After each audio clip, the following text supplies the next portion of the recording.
in 10 years with what we did in 2024. And alongside that growth, we have seen other great indications, reserves of close to $40 billion. Unencumbered reserve has grown by about $20 billion, which is from 3.99 to 23 billion dollars. Nigeria was able to pay its IMF debt, the one that was procured during COVID, $3.4 billion fully paid, leaving some items of interest rates and special drawing rights to be addressed. Even we have also paid down Euro bonds, and about $2 billion of Euro bonds that we paid in 2024. And the states in 2024 alone in 2024, the states paid down 32% of their total global loans. Now I can tell you that as a member of the National Economic Council, for the past 9 months, NNPC has not brought any money to Federation account. We largely depend now on Federal Inland Revenue and Nigerian Customs and non-oil revenue as our major source of funds for Federation allocation and fiscal mobilization. The courage that has been displayed by Mr. President is quite unusual in this part. The hard decisions that we've spoken about for God knows when, he's been able to confront those two twin problems. First, with regards to fuel subsidy, gulping about $10 billion every year. So he came in day one, faced that head on, and then the issue of devaluation of the currency and floating it, ensuring that there's transparency and confidence built in the last few months. Stability is fast returning to the foreign exchange market, and the country has just recorded a balance of payment surplus of $6.83 billion for the financial year 2024. I would say that we are entering what you can call a stabilization phase of the economy. The kind of volatility that we experienced in the second half of 2023 up onto the second half of 2024, those volatilities are beginning to fizzle out. From the second half of 2024 up until now, we have witnessed a kind of normalization, especially in the macroeconomic environment. Our Fitch ratings are up. The reforms in NNPC, the signing of the new Investment and Securities Act, several important pivotal reforms that globally and domestically, everyone can attest to the inflection point that is the Nigerian economy this year. Portfolio investment is up, FDI is also up. You know, we've been tracking his investment announcements from his presidential trips, over 30 of them, as at December 2024 was $50.8 billion.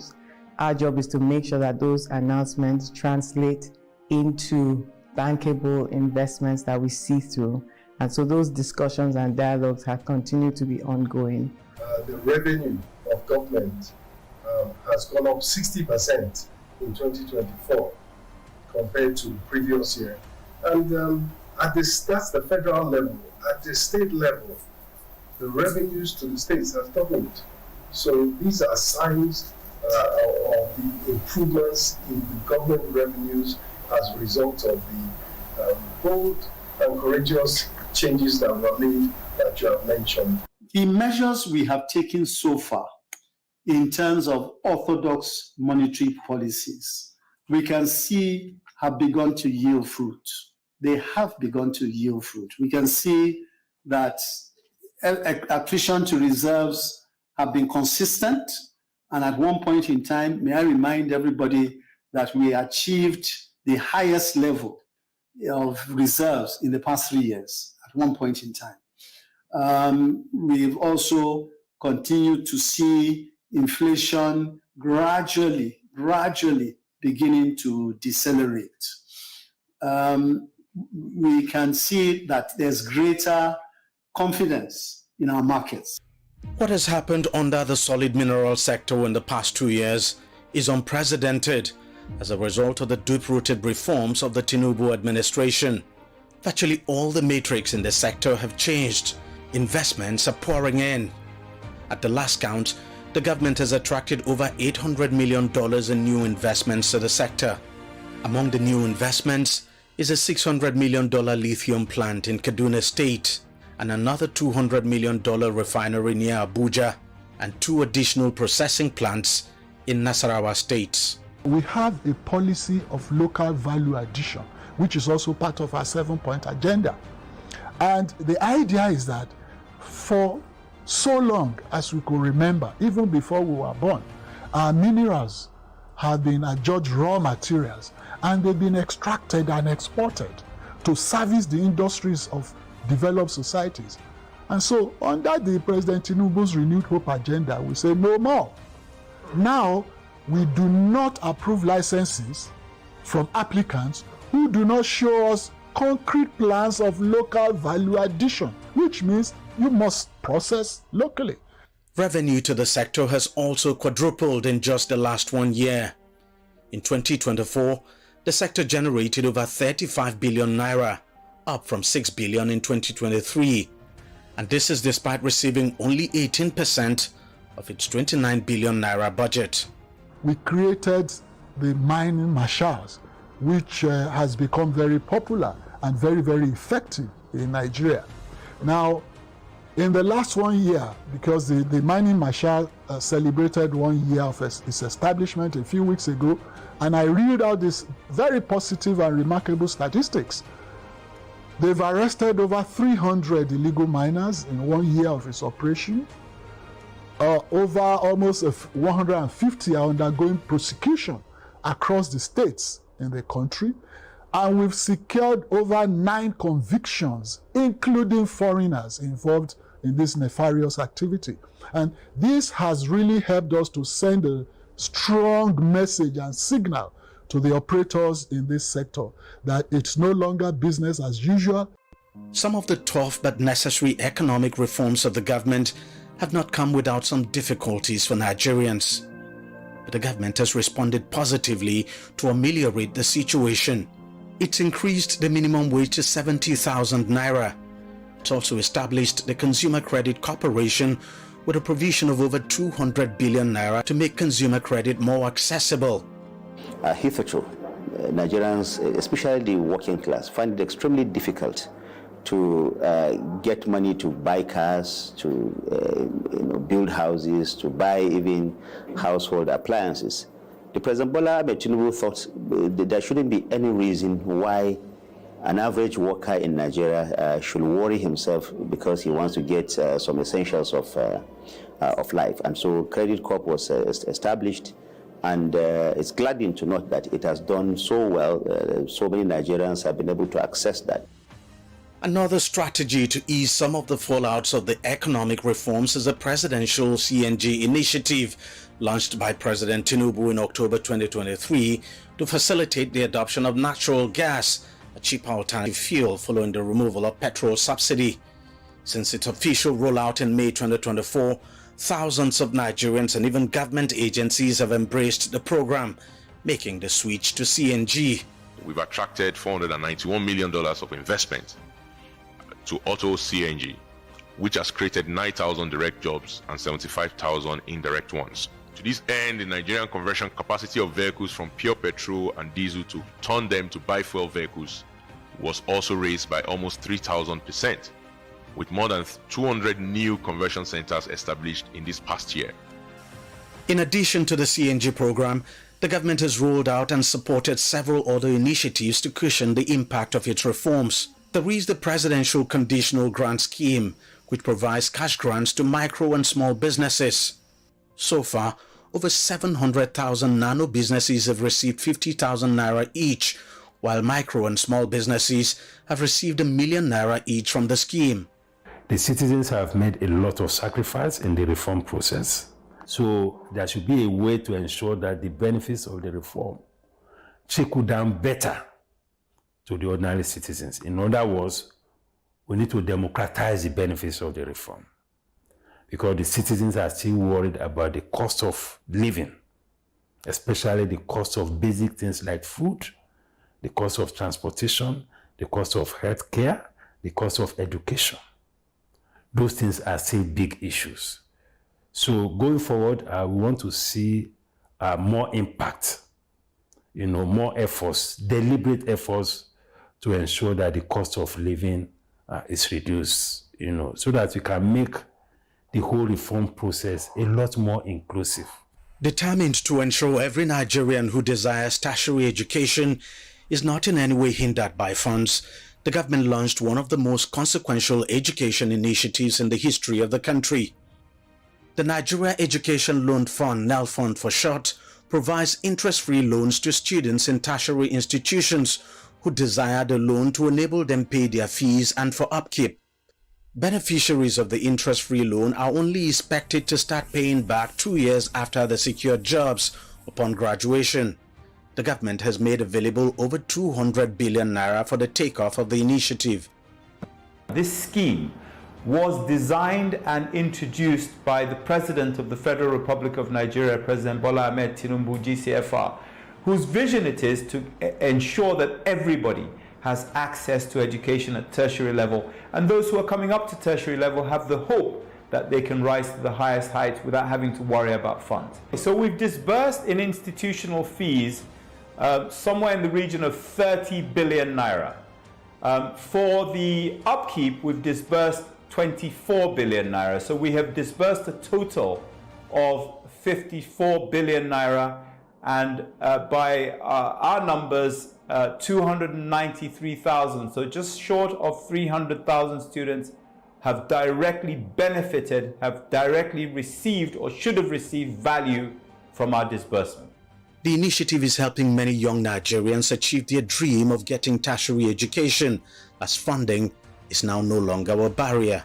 Today, no child can be denied access to higher education because he comes from a poor family. He wasn't born to wealth and privilege. Some countries in Africa have visited Nigeria to learn the mechanics of this program. It's a landmark program. The passage of the Petroleum Industry Bill in 2021 set the stage for a revolution in Nigeria's oil and gas industry. That revolution is now beginning to happen under the watch of President Bola Tinubu. Before this government came, it's very fundamental. There were a lot of, companies that were divested. And as they were divesting, divestments were frustrated. But when this government came, we went around the world campaigning that come and invest in Nigeria. And the question was asked, the companies in Nigeria couldn't divest, so how can I bring my money to invest? If tomorrow I want to divest, how do I divest? And we told them that, look, this is the new government with a new direction. And so we have been able to successfully, allow the divestments. The president, graciously approved of the divestments. And today, Nigeria's story has changed. And Nigeria is a country that you can bring your capex to invest and also divest at will. For someone who had this experience, to see today an administration that allowed the Seplat Exxon transaction to go through successfully, I commend it. It's not me, Tony Miller, or Holdings Group buying it. It's others, but I commend it. Those are the signaling effect people want to see, investors want to see, that brings them to invest in the country. And by the way, not just investors come to invest, financiers, because we need capital. Those who will release that capital want to make sure that where the capital is going to is conducive. So when you approve Seplat Exxon transaction that has been on the table since life started, it is telling, it's signaling. You don't need any CNN advertisement. Investors are now showing renewed interest in Nigeria's oil and gas sector. In December 2023, French energy giant Total Energies committed to invest $6 billion in the country's oil and gas industry. Other IOCs like Shell and ExxonMobil have also demonstrated similar commitments in the region of $13 billion.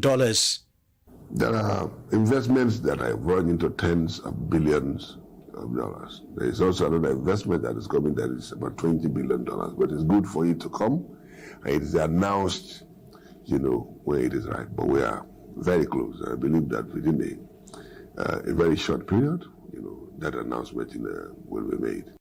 The country's refineries are now coming back on stream. Together with the privately owned Dangote refinery and other modular refineries, they've helped to cut Nigeria's petrol import by around 50%. It's now only a matter of time before the country completely ends petrol import and safeguards foreign exchange. Within no short period of time, we will have 1.2 million barrels of refining capacity. What that does is, of course, it makes us self-sufficient in petroleum products. It gives us the ability to export petroleum products efficiently, formally, legally, and profitably. But more important than that, along with that refining capacity comes the production of industrial raw materials from the adjoining and complementary petrochemical complexes. Oil theft and other constraints still remain threats to the country's crude oil production target of at least 2.1 million barrels per day in 2025. But the government is not giving up on its projection. Well, that's, was a major challenge as we came, but, with the collaboration of security agencies together with civilian contractors, we've been able to, reduce the oil theft. And that is why you see the increment that we made, over the last 2 years. But we will continue to improve on what we have been able to achieve. On security, I speak as a significant investor in the oil and gas sector in Nigeria. Our group, as Energies, we are the third biggest producer of oil in Nigeria today. We produce over 50,000 barrels of oil on a daily basis. In December 2021, I tweeted and I cried out because we will produce, and what we'll get at the end, when we put in the pipeline, we'll get 3% of total production. And so we cried out and we shut down. We said it's totally unsustainable. We are working for thieves on the country. And that is the manifestation of insecurity. Now, fast forward to December 2024. Our recovery is 100%.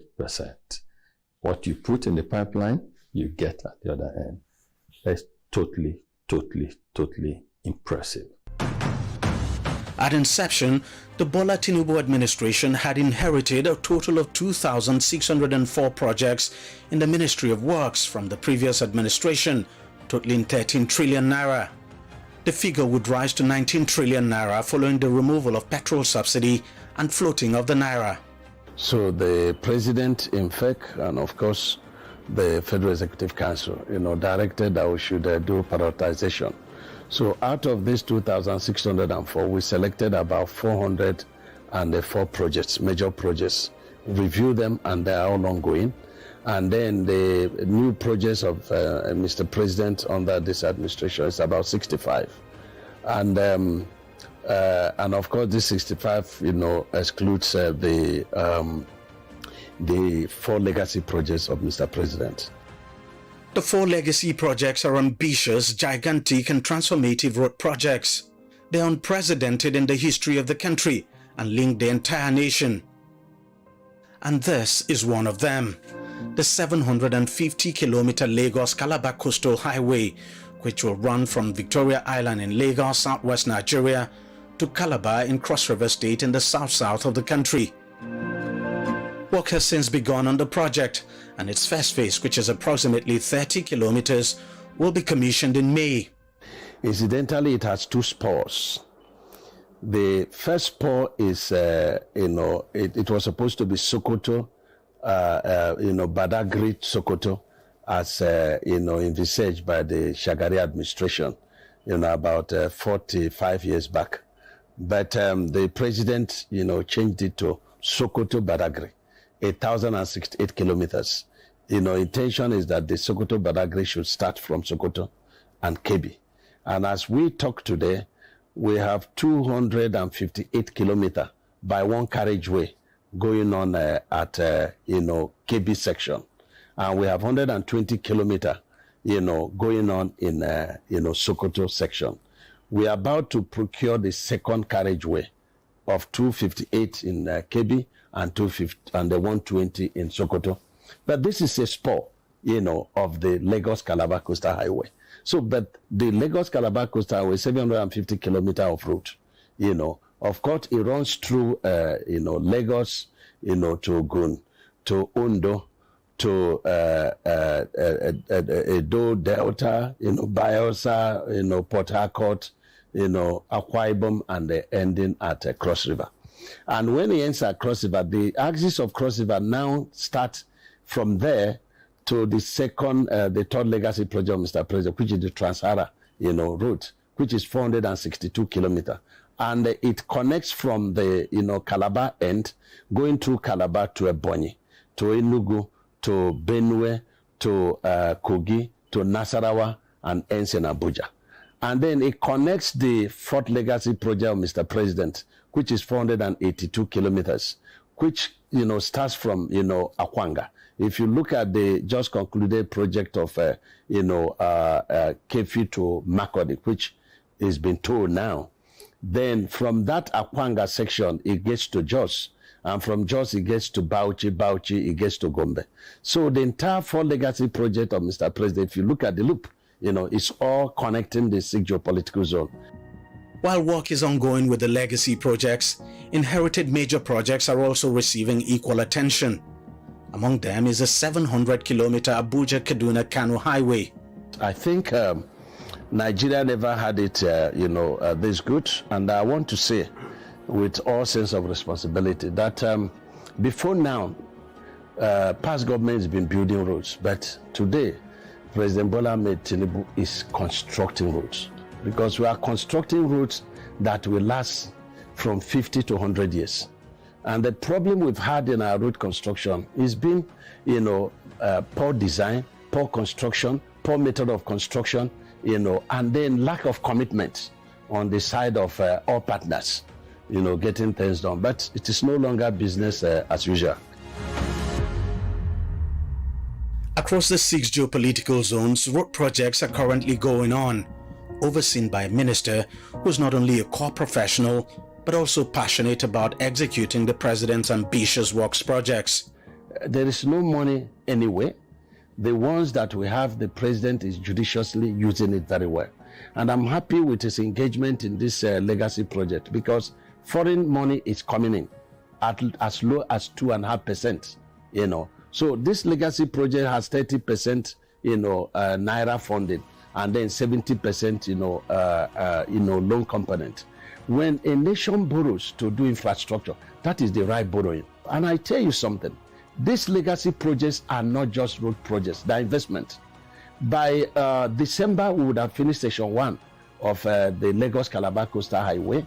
Apart from the inherent benefits, we're also going to recover our money, return on investment under 10 years. We're going to be tolling it, So when we borrow to invest, will we recover the money we borrowed? We'll be able to pay back, and we also, it becomes also part of the, the wealth of the nation. The issue of transportation, especially with the removal of subsidy, we must look at a cheaper way of transportation, and the railway system is the very cheap system of transportation. And he continued with what the previous government started, the railway system from Lagos to Ibadan, from Ibadan to Kaduna, from Kaduna to Kano, Kano to Daura, Daura to Katsina, Katsina to Maradi, Maradi to Jibia in Niger Republic. That project has continued. Work is going on now, and the AKK, Ajakuta, Kaduna, Kano gas pipeline, which is absolutely necessary for the industrial development, especially in those industrial cities like Kaduna, Kano. You see, that work is going on. To address the housing challenge confronting the country, President Bola Tinubu, on assuming office, launched the renewed Hope City and Estate Housing Initiative with a plan to build 100,000 housing units over a period of 3 years. That plan is now fully on course. Thousands of homes are currently being built across different states. The first set of houses will soon be handed over to successful applicants. Nigeria's perennial electricity challenge has for long defied every solution thrown at it. But after initiating some drastic reforms like the signing of the Electricity Act Amendment Bill 2024 and making huge investments, the government is gradually turning things around. On 2nd of March 2025, Nigeria reached a remarkable generation available capacity of 6,003 megawatts, marking the first time this level had been recorded in the country's history. That is not enough. This achievement was followed by a peak generation evacuation of 5,801.44 megawatts on 4th of March 2025, which also saw an impressive daily energy output, the highest ever, 128,370.75 mega hours per day on that very day. We've always been in 118, 119,000 megawatts on a daily basis, but we achieved 128. That is the highest energy ever consumed in a day since power sector came to being in Nigeria, and we are proud to achieve this. It took the country about 40 years to attain 4,000 megawatts of power, but with its reforms, this government has been able to add 1,700 megawatts to attain a peak generation of 5,800 megawatts in less than 2 years. Now that we have created the trajectory, if we sustain this trajectory, I can assure you that before the end of this administration in 2027, the first 10 of this administration, 2027, we should be able to generate and distribute nothing less than 8,000 megawatts of power. Investments are now coming into the electricity sector as a result of the reforms by the government. Many states now regulate their own electricity market. The government is also investing heavily in renewable energy to power communities across the country that are not connected to the national grid through the Rural Electrification Agency. While the electricity sector still faces a number of challenges, the reform in the sector is no doubt changing the narrative one step at a time. In the Federal Capital Territory, Abuja, an infrastructure revolution is going on. The Minister of the FCT, Nyesom Wike, and his team are bringing the president's ambitious aspirations for the capital to reality, one project at a time. In just 2 years, the number of projects executed and completed is mind-blowing. And they run across the entire FCT, covering both the city centers and satellite areas where many of the residents and indigenous people live. The leadership Mr. President has shown is what has encouraged us to take bold decisions to say, we can't continue to be business as usual. We must do things in different ways. But before that, it was difficult because that leadership was not provided. And you don't want to go and take a decision where you're embarrassed by appointment. Nobody does that. So now we have seen that we have a leadership that's focused and said he wants results. He does not want excuses. He does not want, oh, you see, people did it. No. He has confidence. He believes you have what it takes to support him, to achieve what he has promised Nigerians. So what is all this excuses that this happened, that didn't happen? So all we are doing is to continue for what we have stopped last year. Last year, it took us about 12 days, 13 days of commission of projects. This year alone, it's taken us 19 good days of projects that will touch on the life of the people, those who reside in the city and those who reside in the satellite center. It has never happened. The projects are fast changing the face of Abuja. New bus terminals have sprung up in the city. New roads and bridges have been built, and more are still under construction. Satellite towns are now being opened up as genuine development is reaching underserved communities in the FCT. One of the key sectors President Tinubu prioritized on coming into office is the health sector. It's partly what informed his decision to poach Professor Mohammed Pate from the Global Vaccine Alliance Gavi and appointed him Nigeria's coordinating Minister of Health and Social Welfare. Almost 2 years on, and with the introduction of several reforms by the administration, Nigeria's once broken health system is now being fixed. the investment that we have had in 2024 and here now in 2025 being planned for infrastructural upgrades. This country has never seen something like that. Let me give you an example. Cancer, which is a major issue that is emerging in our society. President approved for 6 major cancer infrastructural upgrades and equipment upgrades in 2024 in February. World-class radiodiagnostic centers in collaboration with NSIA, for instance. There are 10 major radiodiagnostic centers that are being constructed right now. The subsidy that the federal government provided for dialysis, for instance, for kidney patients. Federal government bought 10,000 dialysis commodities through centers all across the geopolitical zones of Nigeria to make it cheaper for patients that are dialysis dependent, and accelerated renal transplant centers. Sokoto had its first renal kidney transplant. Now Ife is coming along. There are others that are looking at that. We're now beginning to think of liver transplant, open heart surgery. There are many of those infrastructural upgrades. So the kinds of things that you are hearing from abroad, or you have to go to Egypt or somewhere else to get them, are beginning to be feasible here. My goodness, orthopedics, a major cause of people traveling abroad. My own father had a domestic accident, had a major fracture in his mid-80s, but he was fixed within a week in a public hospital in this country, and within 4 weeks he was already standing. Anchored in the Nigeria Health Sector Renewal Investment Initiative, the reform in the health sector is fast transforming the country's health infrastructure, attracting over $3 billion in grants and investments. The government is investing massively to turn around the country's primary healthcare system. Existing primary healthcare centers are being upgraded. Over 8,000 new ones are now being built across the country. So we set out to expand the primary healthcare system, to make it functional at level 2, to improve the level of functionality. So we embarked on increasing the functionality of 8,800 primary healthcare centers, and over time expanding them to 17,000 that are functional, so that Nigerians will have the retail points working between federal government, states, local governments, private sector, development partners to roll that going forward, to revitalize the basic healthcare provision fund.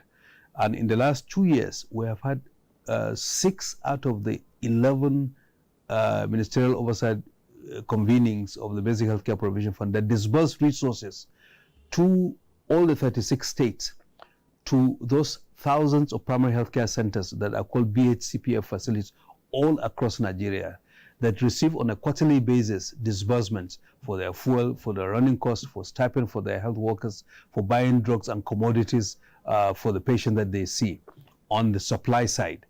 And with that, we're seeing of today 20 million contacts every quarter. Beyond health infrastructure, the Tinubu administration is making healthcare easily accessible for all Nigerians. Today, pregnant women who require cesarean section can access the service for free at federal health facilities. Kidney patients can now get up to 80% subsidy on dialysis services at 11 federal hospitals across the country.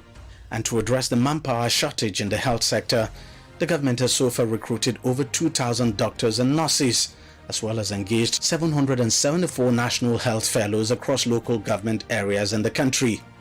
Over 600,000 health workers have also been retrained for better health services. All in all, I think if you take the 2 years of this president's tenure is the midterm, I would say that we've turned around what was a very complex, underfunded, hyper-fragmented sector that underperformed relative to its peers, to one that is being recognized in the continent and beyond the continent as one that is on a trajectory of much better performance, and also is being touted as a leader. Even though the president signed an executive order waiving import duty on health equipment, the government is also ramping up efforts on local pharmaceutical production. By 2027, it is expected that 60% of health products, including personal care products, will be manufactured in Nigeria. For over a decade, Nigeria has battled myriad of insecurity challenges, pushing the country to the brink. Learning from the challenges and successes of the previous administrations before it, and barring recent setbacks, the Tinubu administration is changing the narrative. I think the most obvious thing is the commitment by the government. From the beginning, the president made very clear his commitment to address the security challenge, and this is manifested in different ways. First, in his renewed hope agenda, where he made security the second key priority, as it were. Then he also listed 8 elements that he put forward to address the national security challenge. Also, in terms of budgeting, we've seen a very steady increase, and in fact, an obvious increase in budgetary provision for the security sector, from what he inherited at about 1-point-something trillion to 3.6 trillion thereabout, which is the last budget, the 2025 budget. We've also seen his engagement with the security sector leadership. You recall that one of the first things he did after his swearing in on May 29, 2023, was to visit the Office of the National Security Advisor, and he also had meetings with some of the security sector leadership. So that commitment, I think, it's unquestioned. In just 2 years, the security reforms of the administration are bearing positive results. Terrorist attacks are declining. At some point, they've reached their lowest in over a decade. Terrorism-related deaths are also coming down. Attacks in the southeast have now been reduced by almost 75%. The last 2 years is watershed, indeed, in the fight against banditry. 11,250 hostages on record free. A decline, we started witnessing the decline in abduction. Decisive blows to top warlords. The Kachallas, Ali Kachalla, Boderi, Halilu Sububu, Dangote, Isu, Yellow, Damuna, Buhari, all of them have met their creator. Over 50 of such leaders were eliminated.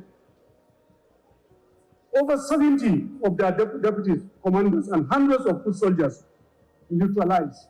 In the Northeast, Mr. President, where it all started over 20 years ago, the Boko Haram, the jihadis, over 13,543 terrorists and criminals neutralized since we came in. Over 124,408 Boko Haram ISWAP fighters and family members surrendered. Over 11,118 weapons recovered and destroyed. 52,596 rounds of assorted ammunition recovered and destroyed just in Borno State. Southeast, a welcome development is that the sit-at-home orders is becoming more and more ineffective. Key IPOP ESN figures capture and neutralize many in the battlefield. Over 50 police stations and many police forces are back in business. Attacks on security forces significantly reduced. Social and economic activities are normalizing. This can be testified by anyone who will visit the Southeast today. Insecurity still remains a challenge in Nigeria, but the Tinubu administration is tackling it head-on with a clear focus and determination. We will invest more in technology. We will take over all our forests. We must neutralize kidnapping, banditry, and terrorism. It was never like this before in Nigeria. But we will reverse the trend.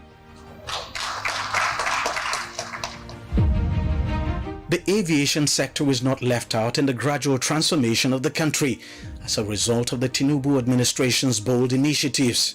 Since he was appointed Minister of Aviation and Aerospace Development, Festus Keyamo has been leading the charge to transform the sector in line with the president's plan. Through policy trusts, we have restored international and global confidence in the aviation ecosystem, especially in the leasing, global leasing world.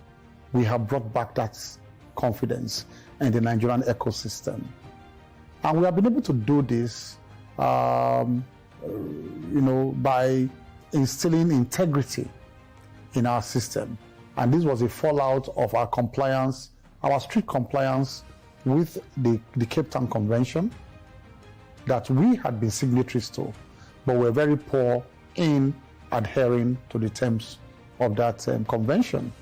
And so it was public knowledge last year that we went ahead and took practical steps to comply with the tenets of the convention. We signed the practice direction in Nigeria, and then also rolled out the IDERA by the NCA. And these two actions by Nigeria catapulted Nigeria from 49.5% to 75.5% on the global compliance scale. And that officially is the highest in Africa. So as I speak with you, international leasers and financiers are back in Nigeria right now. And it's only a matter of time, not a long time, before Nigerians will feel the full impact in terms of newer aircrafts, in terms of lower prices, ticket prices, because it will lead to more competition, both on domestic, regional, and international routes. The new international terminal in Lagos, built by the previous administration, is now fully operational. Plans are now underway for a complete remodeling of the old terminal. Several routes are now being opened for ease of connections across the continent and beyond. And some airlines that left Nigeria in the past are now back. Key bilateral air service agreements have been finalized, integrating Nigeria more deeply into the global aviation ecosystem, facilitating easier and more efficient air travel between Nigeria and other countries under mutual benefits. We have been able to open up a number of routes again for our domestic airlines, and also to attract some other international airlines to ensure that traveling experience for Nigerians is enhanced, and Nigerians have more options on some of these international routes. And so, of course, you saw the return of Emirates, the return of Emirates to the Nigerian domestic international routes. The return of Emirates to Nigeria, and Nigerians are beginning to enjoy that hub now in Dubai in their international travel. But there are other routes that we have been able to attract to Nigeria. You know, the Italian route had been closed for decades. Air Italia stopped flying to Nigeria many years ago. We've been able to attract another, international airline, and today we have opened up the Italian route again. We have also opened up the Algiers, Abuja, and Douala routes, Cameroonian routes. Before, it was so funny that you could not even take a 1-hour flight to Cameroon. It was so funny. And when I came to office, I said, how could this happen? Just 1 hour to Cameroon. You have to fly to Addis Ababa first and maybe spend one night before you now connect from Addis Ababa to Cameroon. Or you fly to Togo first, because Togo has a small hub there. And then from Togo, you now come and you start flying all over Nigeria again. You'll be flying on top of Nigeria to go to Cameroon. That was how, odd it was in terms of connectivity. But today we have been able to attract that, and so on and so forth. So we have opened up so many other routes today in Nigeria. Aviation infrastructure are also being improved upon. The long-delayed Abuja Airport second runway expansion is now getting off the ground. For the first time, the country now has the e-visa system for efficiency and ease of travelers as part of the immigration reforms of the government to strengthen the country's air borders. There are also 40 e-gates at all major international airports in the country for faster and more secure passenger processing. Passport application process is now fully automated, significantly reducing waiting time. Gone are the days of passport backlogs. what we've been able to do is to introduce the contactless passport application system for, obviously, passport renewals. So, and that is live and direct. It was started in November. I think November 1st, we started last year in Canada. From Canada, we're able to move to Europe, and Europe excluding UK and I think Ireland. Then we were able to move to UK now, and Ireland now. We've moved to America, we've moved to Asia and other part of Africa as well. So it means that a Nigerian does not need to go to the embassy to renew his passport. Another major thing that we're also doing is to also bring a bit of to be serious integrity to our passport. And what do we mean? What do I mean by that? I'll break it into two or three. Number one, when this government came on board, Nigerian passport was not registered on the ICAO PKI PKD. That's Public Key Infrastructure, Public Key Directory of ICAO. So it means that verification of Nigerian travel document was near impossible real time, in across all borders in the world, airports and whatever. So that's why when a Nigerian travels with a Nigerian passport, there's he has a more difficult chance of being attended to than a foreigner. But this particular, under this administration, for the first time, Nigerian travel document, the passport has been imported into the PKD ICAO directory. So Nigeria is now compliant. And I'll tell you that before this government came on board, we never had any, in fact, profiling at our border posts were basically subjective and never objective.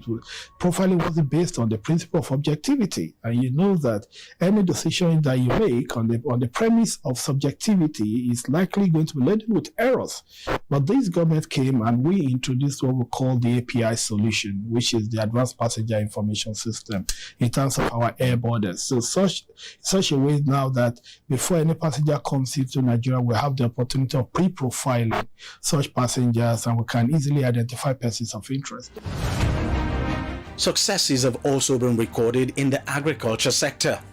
The government is driving a massive mechanization process to boost food production and security. Thousands of tractors and other agricultural inputs have been deployed to help farmers not only farm on a large scale, but also rapidly improve their yields. Mr. President has transformed agriculture from potential to performance, and is, like I said, driven by mechanization to market access, from inputs to export driven. Saudi Arabian minister came last year, and he came and sought for 1 million tons of alfalfa and 1 million tons of soya and 200,000 tons of red meat. Today, we have already started that engagement, and that is a drive that was spearheaded by Mr. President when we all accompanied him to Saudi Arabia in November of 2023. In its determination to combat food inflation, hundreds of thousands of hectares of land are being cultivated for wheat production across several states in the country. Over 100,000 farmers have so far been supported, and more agro-rangers are being deployed to provide security for farmers. 3 other programs that we have seen that has made an impact is the mechanization program of Mr. President. That is a wonderful legacy. We have, like I said, the GIP is also mechanization partly, and then the Greener Hope, which seeks to provide almost about 10,000 different implements, from tractors to harrows and other agricultural equipment over a period of 10 years. And that will also seek to set up about 1,000 service centers across the nation, and also to develop 150,000 hectares of land across the Federation, with 25,000 from each geopolitical zone. So over 6 and 25,000 makes 150,000. So those two, the Belarus tractors and John Deere, are procurement.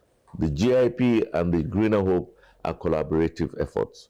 So we have already started receiving, right now in Abuja, we have almost 700 tractors on ground out of the 2,000 from the Belarus. And very soon, Mr. President is going to launch those tractors. The First Lady, Remi Tinubu, has taken a very keen interest in the agriculture sector and has been very supportive of efforts to make Nigeria food secure. In her quest to attract young people to farming, she launched the Young Farmers Club Nigeria in collaboration with the Ministry of Agriculture and Food Security as part of her pet project, Renewed Hope Initiative. The Young Farmers Club Nigeria aims to revive Nigeria's indigenous occupation of farming, create employment opportunities, diversify the economy, and ensure food security. Agriculture has always been the backbone of our nation. From time past, we have tilled the land with our hands and hearts, to the present, where agriculture continues to be a crucial part of our daily lives and economy. It is clear that farming is not just an occupation. It is a way of life which can create employment opportunities for a teeming young population, help diversify the economy, and put food on our tables. As I reminisce, I remember the groundnut pyramids and cotton plantations in the north, palm oil cultivation in the east, cocoa and rubber plantations in the west and the southern part of Nigeria. I believe all of these can be resuscitated and scaled up with modern techniques and mechanization. So far, many young people across the country have signed up to the initiative and beginning to take to farming. Gradually, misconceptions about farming among young people are changing. There have been so many positives for the country in the last 2 years.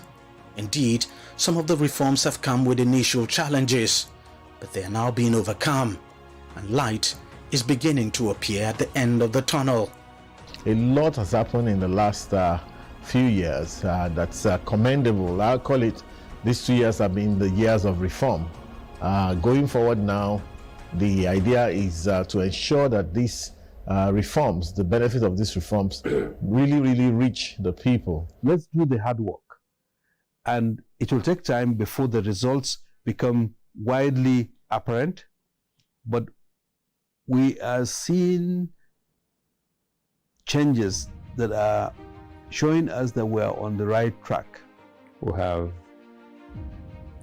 a unique opportunity under President Bola Ahmed Tinubu's administration to compete with our contemporaries, our peers all over the world.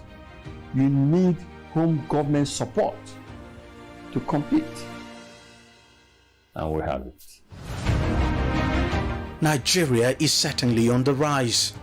With the Renewed Hope agenda, the Tinubu administration is fixing Africa's most populous country and getting it to fire on all cylinders.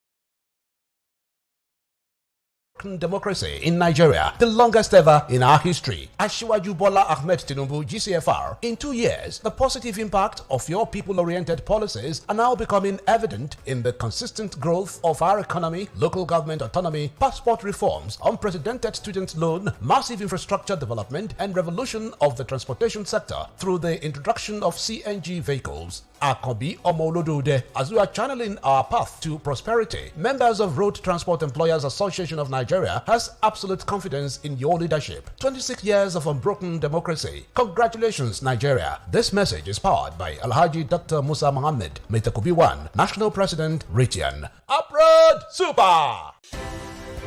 At TVC News, wherever the big news story is happening, we're geared up to break it. TVC News, first with breaking news. In 2024, and the subnational governments can now reduce debt burden, meet salaries and pension obligations. The president added that his administration's intervention in health is yielding results. He says more than 1,000 primary health centers are being revitalized nationwide and an additional 5,500 are being upgraded. He acknowledged the improved collaboration among security agencies and increased intelligence-driven operations. He concluded his message with the quote, "The future is bright and together we'll build a stronger, more inclusive Nigeria that we can all be proud of. End quote.